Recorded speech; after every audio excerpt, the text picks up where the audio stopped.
Alors, l'opération suivante que je voudrais réaliser, ça va être la poche.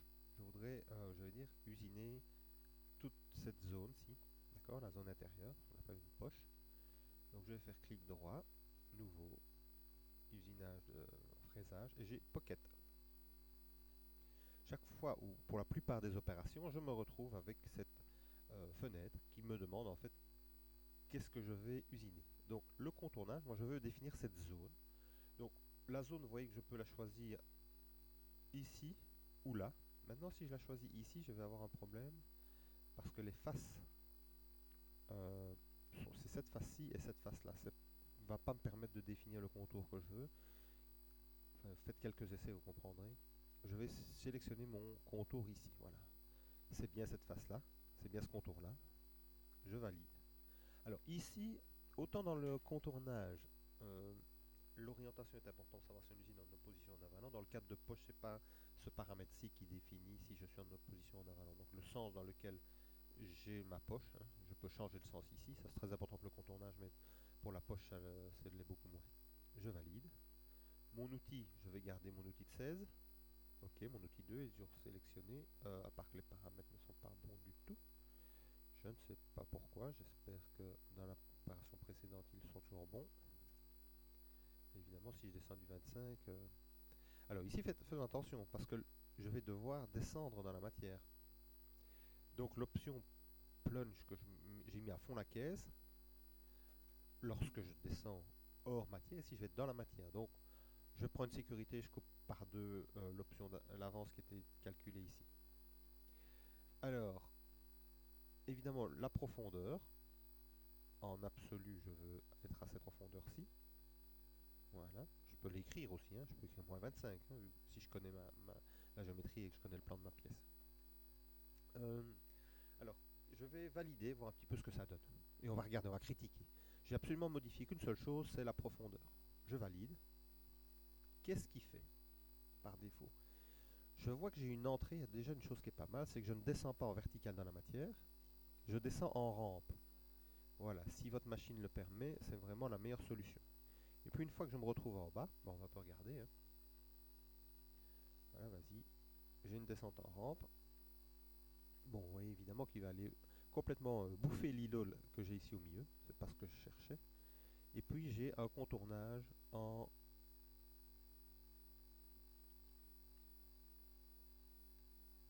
Donc ici je fais le contour de la pièce. Et j'évite bien toute ma zone. Bon, qu'est-ce qu'on pourrait critiquer? Plusieurs choses. La première, qu'est-ce que je remarque, c'est qu'ici, il y a beaucoup de chance, j'ai un rayon, ici, qui est plus petit que le diamètre de ma fraise. Vous voyez que je ne sais pas aller jusqu'au bout. On voit qu'ici, on dirait que je laisse une surépaisseur. Ah, pourquoi? On va aller voir. Et puis, je prends toute la hauteur, mes 25 mm, je les prends en une seule passe de profondeur, ce qui est beaucoup trop. Donc, on va un petit peu aller voir les paramètres de cette opération, voir ce qu'on peut changer pour l'améliorer. Alors, ici, dans Roughing, donc l'ébauche, je peux déjà choisir la stratégie, zigzag, spirale, parallèle, c'est pas trop mal, c'est un peu ce qui se passait pour le moment. Step over, c'est le recouvrement, 50%, c'est-à-dire 50%, j'ai une fraise de 16, je vais faire des passes de 8 mm radiales. Donc ça me paraît bien aussi. Inside to outside, c'est bien ce que je cherche, hein, c'est-à-dire que je usine à l'intérieur et puis je me déplace vers l'extérieur. Donc c'est bien cette option-là qu'il faut prendre. Et les entrées-sorties, par défaut, c'est une hélice. Donc ça c'est bon. Si je fais off, je vais descendre à la verticale. Très mauvais avec une fraise.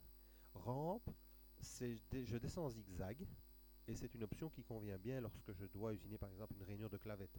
Parce que j'ai pas la place pour mettre l'hélice. Donc le choix entre rampe ou hélice, et hélice est prioritaire, mais si j'ai pas la place pour mettre une hélice, parce qu'il me faut quand même un grand diamètre, je peux choisir rampe. C'est une bonne alternative ici. Faites attention à l'option finition, parce que dans l'option finition, il y a un piège avec la configuration par défaut, c'est que dans finition, j'ai une passe de 2 mm et demi.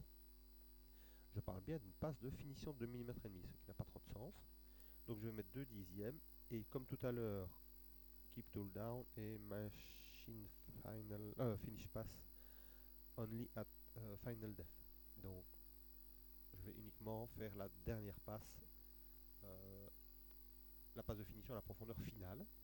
Je vais évidemment mettre des depth cut, profondeur de passe, ça vous savez ce que c'est. Je vais mettre 5 mm. Et je ne mets pas de finition dans le fond, c'est mon choix. Keep tool down et je valide. Alors maintenant je recalcule. Qu'est-ce que j'ai? Je vois que j'ai déjà des choses qui sont un peu mieux, c'est que j'ai déjà plusieurs passes en profondeur. Ça c'est déjà pas mal. On voit bien que le parcours c'est bien comme si j'avais une forme d'hélice comme ceci. Donc je pars du centre et puis je vais à l'extérieur. Alors on va regarder un peu ce que ça donne.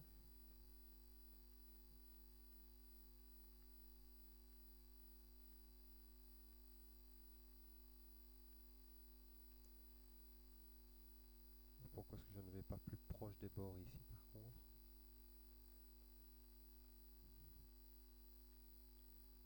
Bon, on va voir. C'est déjà beaucoup mieux. C'est déjà beaucoup mieux. Qu'est-ce qui m'ennuie encore? Évidemment, le plus choquant dès le départ, c'est le fait qu'on n'évite pas cette zone. Alors, pour chercher une zone à éviter, il suffit, vous cliquez sur géométrie. Pour l'instant, dans géométrie, je n'ai qu'une seule chaîne, qui est ce contour-là qu'on connaît. Je fais ici clic droit, ajouter une chaîne, et je sélectionne cette chaîne-ci. C'est tout. J'ai ajouté une chaîne à l'intérieur. J'ai deux chaînes maintenant, et je recalcule. Et qu'est-ce qu'il me fait? Il me fait quelque chose d'assez bizarre qui ne me plaît pas trop. En fait, c'est que il considère, écoutez bien, il considère que la zone que je viens de définir à éviter, elle est sur toute la hauteur. Vous voyez? Donc en fait, or, elle n'est à éviter qu'à partir de ce niveau-ci, et pas sur toute la hauteur. J'espère que vous me suivez.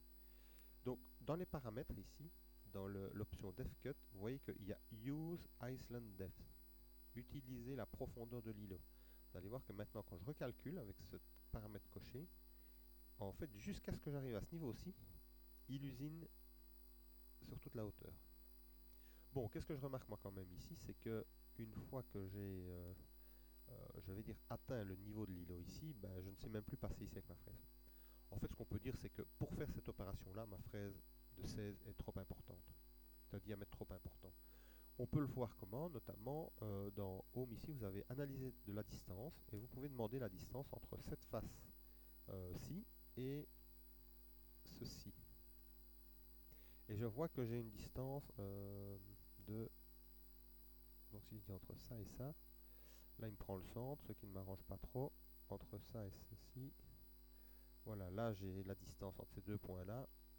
Et je vais regarder en fait la distance, moi qui m'intéresse, c'est la distance en suivant l'axe Y. Donc en Y, en 2D, j'ai 9 mm. Alors avec ma fraise de 16, comprenez bien que ça pose un problème. D'accord? Donc qu'est-ce que je vais faire? Je vous propose, on pourrait usiner jusqu'au niveau de l'îlot avec la fraise de 16 et puis changer d'outil, mettre la fraise de 9, enfin 9 maximum, pour descendre en dessous de l'îlot. Moi je vous propose de ne pas chipoter. On va aller mettre un nouvel outil et on va prendre une fraise de 8. Donc vous voyez que ici dans les filtres, j'ai tout qui est actif, donc je mets non rien que les fraises de taille, clac, et je prends une fraise de 8 qui est plus standard qu'une fraise de 9. Vous pourriez trouver une fraise de 9, hein, c'est pas un problème. Mais bon, vous allez la payer plus cher assez inévitablement. Donc avec cette fraise de 8, j'ai simplement changé de fraise et je demande de recalculer. Ça va commencer à devenir beaucoup plus intéressant parce que si je veux calculer cette entité-ci, vous voyez qu'il y a un rayon de 8. Alors, faire un rayon de 8 avec une fraise de 8, vous savez déjà peut-être sur votre cours théorique que ce n'est pas idéal. D'ailleurs, si on a l'occasion de le faire, vous l'entendrez sur la machine, c'est-à-dire que comme je reprends 2 dixièmes ici en finition, quand je vais reprendre ici, dans le rayon, il va reprendre plus de matière que les 2 dixièmes. Et donc ça va un petit peu crier. Donc ici, ce qui se passe, si on prend rayon pour rayon comme ceci, vous allez voir que l'état de surface dans les arrondis ne sera pas bon. En principe, pour bien travailler, on doit utiliser une fraise d'un diamètre plus petit que le plus petit des rayons à effectuer dans une poche. Bon, retenez ça. C'est un conseil de bonne pratique. Donc ici, je crois que je n'ai pas trop de problème pour descendre en rampe. Et puis, alors, le problème que je vais avoir, je pense, c'est descendre en rampe. Non, ça va ici, il a trouvé la place ici. Pour descendre redescendre en rampe une fois que je suis sous le niveau. Donc évidemment, ça va augmenter mon temps d'usinage, mais je pense que comme ceci, je ne devrais pas être trop mal. Donc maintenant, je peux tout sélectionner. Par exemple, on va faire une petite étude. On peut regarder ce qui se passe vraiment avec la simulation en 3D, avec enlèvement de matière. On fait toujours de la simulation en 3D.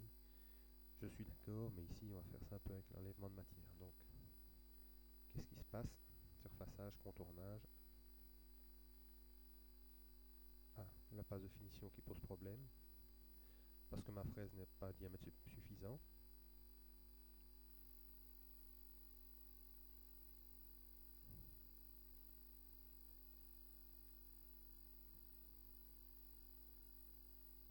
Voilà. Alors ce qu'on peut aussi faire, c'est activer ceci, qui est toujours sympa, Color là. Ça permet de changer de couleur à chaque changement d'opération.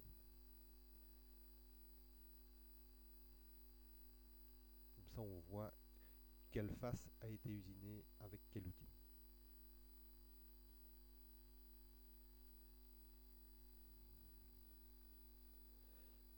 Alors une option qui est très intéressante aussi, comme vous êtes bien d'accord avec moi qu'il a le solide que l'on veut usiner. Ici les parties du brut, il a enlevé la matière. Donc en fait il y a une option qui est très très chouette dans Verify ici qui permet de comparer le solide avec le brut qu'on a usiné. Donc en fait je vais voir si j'ai bien enlevé toute la matière qu'il faut. Donc ici j'ai un outil de comparaison. Alors vous voyez que ici par défaut ce sont des mesures qui sont en donc ce sont hélas des mesures qui sont qui viennent des inches, hein, puisque c'est 0, mais c'est un dixième d'inch quoi. Donc ici je vais mettre moins un dixième et un dixième. Comme ça en vert, tout ce qui est vert ce sera une erreur inférieure à un dixième. Je demande de calculer. Et comme ça, on va voir en fait en fonction ici c'est un code couleur, en fonction de la couleur qu'on va avoir ici, on saura la surépaisseur de matière qui me manque. Ah, c'est très intéressant. Regardez, il y a des choses chouettes. C'est que qu'est-ce que j'ai en vert là? C'est que ça c'est bon. Maintenant, c'est quoi en bleu ici, ce que j'ai comme surépaisseur? Si vous vous souvenez bien, la hauteur de coupe de ma fraise est trop petite. Maintenant, est-ce que c'est la réalité? Pas nécessairement. Je veux dire par là que je pourrais très bien avoir une fraise, quand je vais choisir dans la bibliothèque par défaut une fraise de 16 qui a une hauteur de coupe de 25, ce qui allait être le cas ici, alors que ma fraise, moi que j'ai une fraise de 16, mais elle a une hauteur de coupe de 35, si vous avez une série plus longue. Ça dépend un petit peu. La bibliothèque, l'outil qu'on va chercher par défaut, c'est pas réellement votre outil. Ça, on va arranger ça ce coup-là, on va l'arranger, on va modifier la fraise, on va dire qu'elle a une hauteur de coupe de 35. Alors par contre, ici à l'intérieur, j'ai pas mal de bleu. Bleu, ça veut dire j'ai beaucoup trop de matière.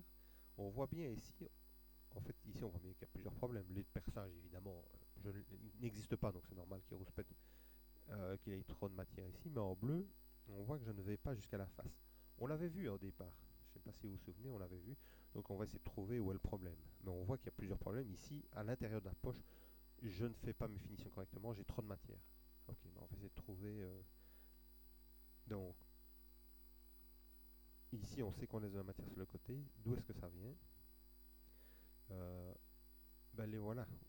C'est-à-dire que dans les cut paramètres, je peux laisser des surépaisseurs. Et par défaut, il y a des surépaisseurs d'1 millimètre partout. Donc voilà déjà un problème de solutionner. C'était des surépaisseurs qu'on m'avait demandé de laisser. Donc je recalcule. Et ça devrait déjà aller beaucoup mieux. Il y a par contre un phénomène que je ne sais pas non plus tout à fait gérer, c'est ici sur la surface que j'ai ici. En fait, il ne vient pas nécessairement usiner dessus. C'est-à-dire que si la surface, par exemple, ici est à moins 12, et que j'ai demandé des pas de 5 mm, il va descendre à moins 5, moins 10, et puis quand il va être à moins 15, il ne passera pas au-dessus, mais il restera 3 mm au-dessus de cette face-là. Donc ça, je ne vais pas les rechercher non plus. Il y a plusieurs façons de faire pour résoudre ce problème-là. Une des façons de faire, c'est d'aller dans ici dans les pockets. Vous avez pocket avec un Iceland facing. Iceland, c'est îlot, hein, ou île. Ouais. Alors, surfaçage de l'îlot, et je vais imposer de surfacer l'îlot avec les paramètres qui sont ici. C'est-à-dire un overlap, un dépassement de 20, c'est beaucoup. Distance d'approche 10 mm, c'est beaucoup vu que je n'ai pas beaucoup de place. Et donc maintenant ici, de cette manière-ci, j'espère que ça va se passer correctement. Je vais recalculer et vous avez un surfaçage de l'îlot qui va être effectué spécialement pour surfacer l'îlot. Et je vais relancer mon calcul et voir si ça se passe mieux. Donc ça s'est activé. Je vais augmenter la vitesse plein pot. Ah oui, là par contre j'ai pas modifié le diamètre de ma fraise. Enfin la hauteur utile la hauteur de coupe utile de ma fraise.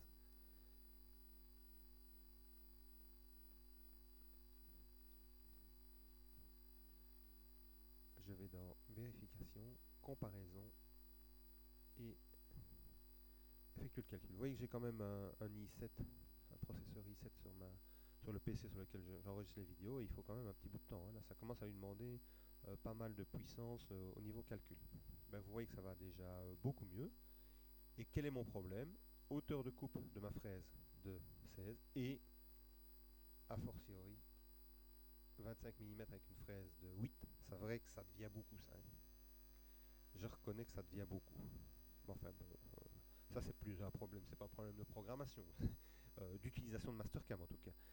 Ça c'est un problème purement de gamme, de choix d'opération avec les outils que l'on a à notre disposition. Voilà. Je vais donc en rester ici pour cette partie poche. C'est une partie évidemment un peu plus longue et relativement importante du logiciel.